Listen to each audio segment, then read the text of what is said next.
There are thousands of hours worth of content exploring the negative impacts that TikTok has had on our lives over the past few years. Videos and articles about how it's ruining our relationships, frying our brains, doing away with our self-esteem, our sense of style, messing up our relationship with food and drink. I even made a couple of videos that nobody asked for of my own, where I discussed how TikTok has changed the way that people read, or at least how they present themselves as readers online. And there's a lot of back and forth around these topics between people who think that TikTok is a catalyst for societal collapse, and people who think it's just an app, and that we all have an individual responsibility to stop giving it so much power over our lives. There is one thing about TikTok, however, that everybody can agree on. It promotes insane levels of overconsumption. Creators like Jordan Teresa and Minale, just to name a couple, have pointed out how TikTok has accelerated the already gargantuan growth of fast fashion brands.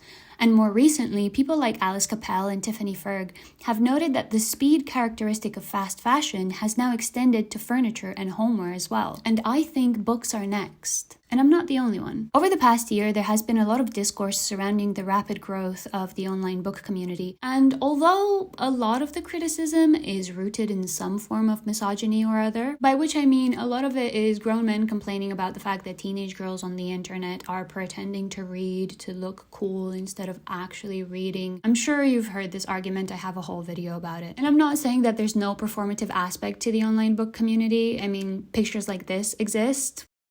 I don't know what's going on here, but I think we can all agree it's not about reading. But arguably, there are more serious issues at play, like the commodification of literature, or the impact of fast-paced reading trends on the quality and diversity of books being published, as well as the environment. And while some people have been discussing the consumption aspect of BookTok for some months now, it wasn't until last week when I started researching for this video that I came across a creator who actually made the connection between BookTok and fast fashion. I cannot get this off my mind.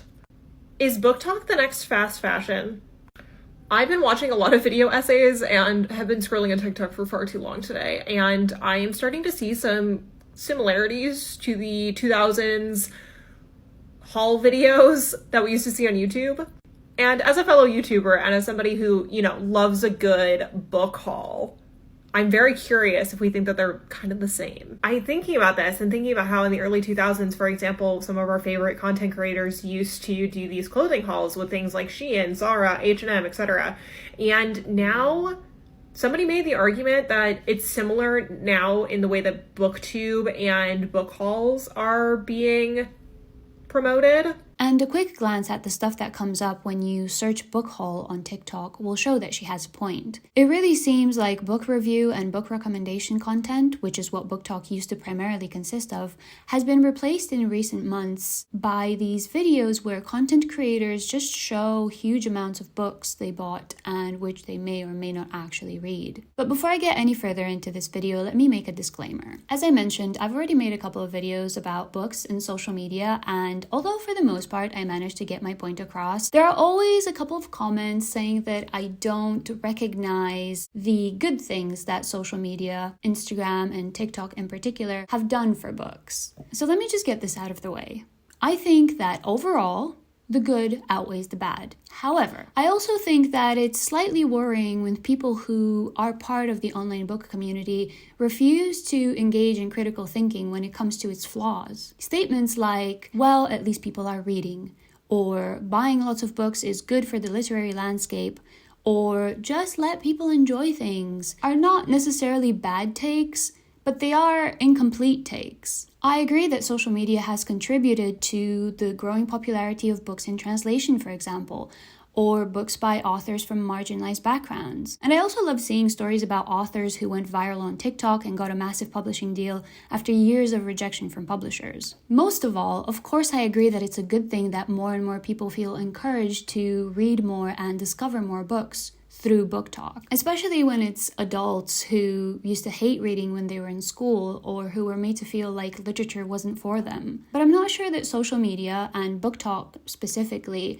has the democratizing effect that people on BookTok want to believe that it has. On the contrary, often practices like the overconsumption of books ends up alienating people. In her video, TikTok is kind of bad for fashion, Mina Lay talks about the fact that in order to gain traction on TikTok, creators are encouraged to post at least once a day. In the case of fashion creators, which is what Mina's video is about, this means that people feel like they have to come up with a new outfit or try a new trend or buy enough items for a haul every single day. This results in people opting for fast fashion brands where they can get variety and volume for the same amount of money that would get them 2 or 3 items from a more sustainable brand. And the same phenomenon is starting to spread in the book space as well. In order to please the algorithm and grow their platforms to the point where they can make a living as a content creator, book influencers also try their best to churn out as much content as possible. Except reading a whole book and articulating your thoughts about it takes a little bit more time, which could be one of the reasons why book hauls are now the preferred type of content on BookTok. All you have to do is hold books up to the camera. The result of this, however, is a mess. People who want to participate in the community but can't or don't want to spend hundreds of dollars on new books every month feel like they don't have access to the community, and content creators just burn themselves out by trying to keep up with posting schedules that are simply not compatible with the act of reading and appreciating a book. And just more generally speaking, everybody involved feels really bad about failing to reach these impossible reading targets, because this is another huge aspect of BookTok and book haul culture. There's an idea that in order to be a real reader, you have to constantly produce these huge monthly wrap-ups, which are posts in which a creator shows all the books that they read that month. The more, the better. And there's also this unspoken understanding that every year you have to read more than the year before. Otherwise, you will have failed at something. And I fully understand how setting a personal goal in anything can be helpful. But over the past 5 years or so, there has been such a sharp increase in people doing reading challenges and readathons and forcing themselves to read a book a day that it's hard not to wonder, what is this all for? And also, at which point does the amount that you make yourself read every single day start to make the reading experience less enjoyable? At the beginning of the year, there was this Twitter thread that was asking this exact question. I saw a book influencer give tips on how to read more books a year. They were listen to audiobooks in 1.5 speed, skim long passages of texts, read novellas and graphic novels to hit your, quote, reading goals faster, which is fine if your goal is to consume as much as possible. It's the same when I see people argue that audiobooks, graphic novels, etc., quote, count as reading. The beauty of being an adult is there is no teacher or parent you have to justify your habits to. There is no one besides you keeping track of what you are or aren't reading. You're free. Anyway, I get it. Hitting arbitrary metrics you set for yourself, i.e. reading X number of books a year, can be satisfying. Love to hit an arbitrary metric. But man, isn't literature about so much more than conspicuous consumption? And I think that this point about arbitrary metrics and reading as a box-ticking exercise is so relevant to the online reading community. Increasingly, I'm beginning to feel like there's a strange overlap between productivity and hustle culture and the book community, as well as a level of competition between people online bragging about how many books they manage to consume every year. And there's a growing sense that sometimes people finish books that they didn't even enjoy just because they want to improve their Goodreads stats. I didn't fully realize how important it was for some people to keep track of their reading on apps like Storygraph or Goodreads until a few months ago when the Goodreads app crashed. And people on book Twitter were losing their minds because they couldn't tick off their latest read. So you're telling me Goodreads is down when I spent the whole day binge reading a book and was about to get the satisfaction of checking it as read? Started a new book and Goodreads is down, meaning I can't add it to my currently reading. Finished a book, but Goodreads is down. Like, you know it doesn't matter, right? If you read the book, you read the book. If Goodreads disappeared tomorrow, you will have still read the book. And I'm sure that for the most part, people were doing this just for the memes. But it did get me thinking about how we associate reading with productivity in ways that we don't really do with any other hobby. There's a whole genre of content on how to read more, which actually gets a ton of traction both on TikTok and here on YouTube. Some of the most popular ones get anywhere between 400,000 or 500,000 to 5 million views, and the type of content creators that make them range from booktubers to general knowledge, self-improvement, and productivity gurus. One of the most popular How to Read More videos is a video by YouTuber Max Joseph, who in the opening statement confesses that he struggles to make himself read. He goes on a journey visiting impressive bookstores around the world and interviewing productivity specialists who give him the same advice you'll find pretty much in all of these videos.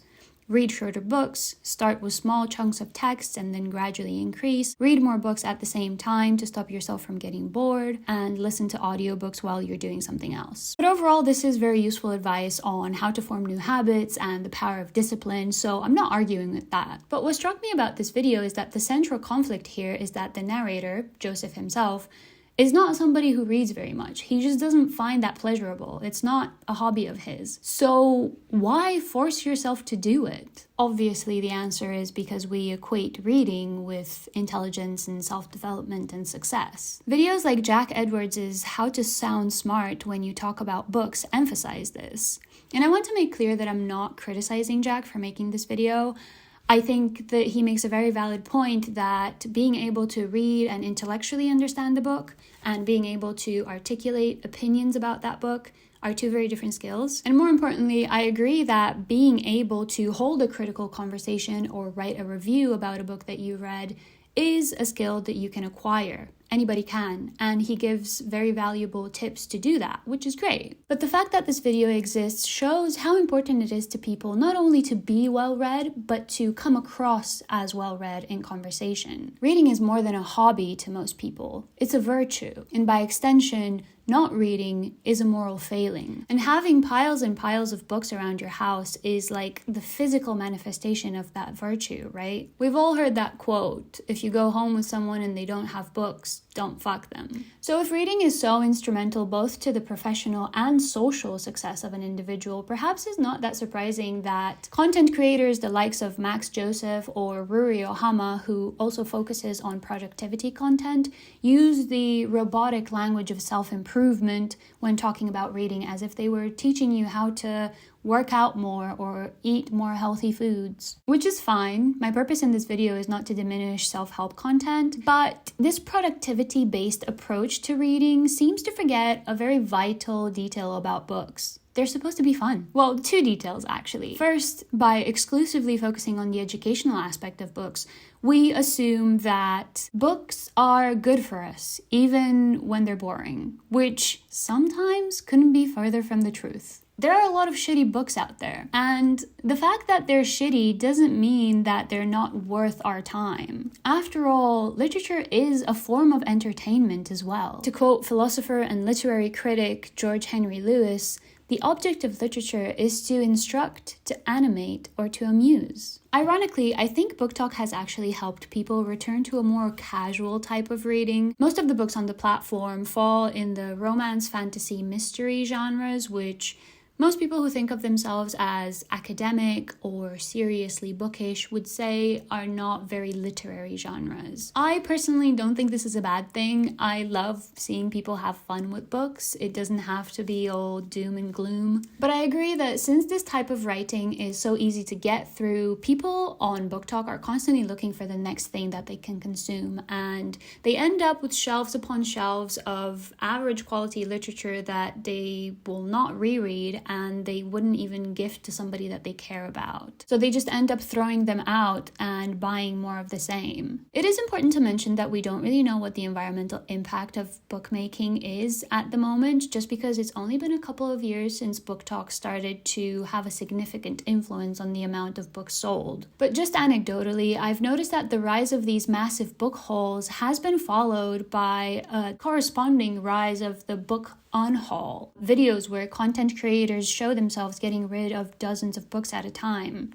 And you might be tempted to say, well, they're donating them, so it's all good. But I think that for this specific type of book, the fast fashion argument applies. If these books were only bought because they were trendy at one point in time on TikTok, then who will buy them from a charity shop way after the fact? And how is it so easy for so many people on TikTok to be giving away dozens of books at a time? Because books are expensive, unless they got them from a certain guy who can afford to sell books at a loss just to put independent bookstores out of business. In which case, I also think that in order to have a complete conversation about BookTok's consumerism problem, we also have to talk about book merch. I don't want to pass value judgments here because it's very obvious that I am not the target consumer for these products, but I do wonder if we actually need a candle, a bookmark, a hoodie, a pillow, a mug, a rug, a poster, a necklace, a beanie, a book sleeve. What is a book sleeve? To protect your book? Isn't that what the covers are for? My point being, we're beginning to see an overlap between the consumption of books and these home decor knickknacks, which, given the price point and the fact that they are a blatant cash grab, I'm going to go ahead and assume are not ethically produced. You might be wondering, what am I saying? Should we all read less? Are books killing the planet? Of course not.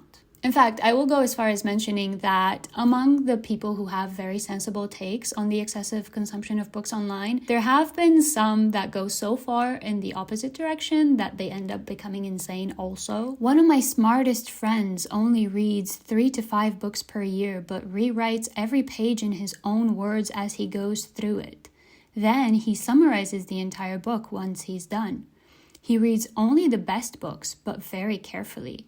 This is the kind of reading we should be encouraging. Absolutely not. Or like this Guardian columnist who tried to make an edgy point about how home libraries are a marker of class without realizing that she's insinuating that working class people don't collect books. I grew up working class. We can have nice things. I actually think that there are many arguments in favor of having a modest home library that includes some unread books as well. Some quotes that come to mind are, "Collect books, even if you don't plan on reading them right away. Nothing is more important than an unread library." Nothing might be a bit of a stretch, but still. A French gentleman who possessed a large personal library was asked a too familiar question by a visitor to his home. A question so often posed to those who own a lot of books. "And have you read them all?" But this wise collector faced his visitor with an astonished look and simply replied, "No, and I haven't drunk all the wine in my cellar either." The point was made at once. His books were like his prized bottles, waiting for the moment he chose to open them, there for his pleasure, according to his own timing. After all, what good would a wine cellar of empty bottles be to him, or a library of books already completed? That being said, I think there is a limit to what healthy consumption looks like, both when it comes to the amount of text that a person reads in a certain period of time, and the amount of physical books that a person owns. I've noticed recently that content creators in the bookish community are getting comments from their own audience complaining about the unrealistic standards that they sometimes promote. One of the top comments on a video with tips on how to read more from booktuber Ruby Granger says, "I think it's important to recognize that a lot of booktubers are also English or literature students / read as part of their job. So many of their read books are required texts or additional study. If you're in school or study something like science, it would always be harder to read this much for a host of reasons, so there's no point in comparing yourself to people like this." Another comment says, "Reminder for people who study, work, struggle with mental or physical health, you're still a book lover regardless of how many books you manage to read."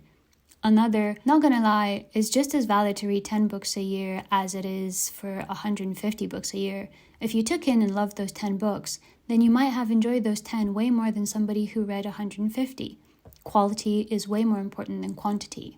In her video, De-Influencing in Home Decor and Internet Analysis, Tiffany Ferg makes a point that since the advent of influencer culture, we see influencer homes more than we see the homes of people we actually know. So our sense of what is normal is getting warped. She's referring to the rate at which people change around their home decor or their furniture, but I think that the same observation can be applied to BookTok content. We often find ourselves looking at somebody whose job is to make content about books and who gets book PR from publishers as an example of what is a normal amount of books to own or what the normal amount of books to read in a year might be. But that's not the reality for most people. And in many cases, that's not the reality for the creators themselves. Something else I came across when I was researching for this video is creators putting out content about what they call BookTok burnout.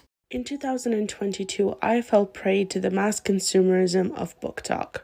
I felt as though in order to become a successful creator, I would have to read, recommend, and purchase tens of books a month. As a result of that, I have 4 bookcases full of books that I cannot even really say that I enjoyed.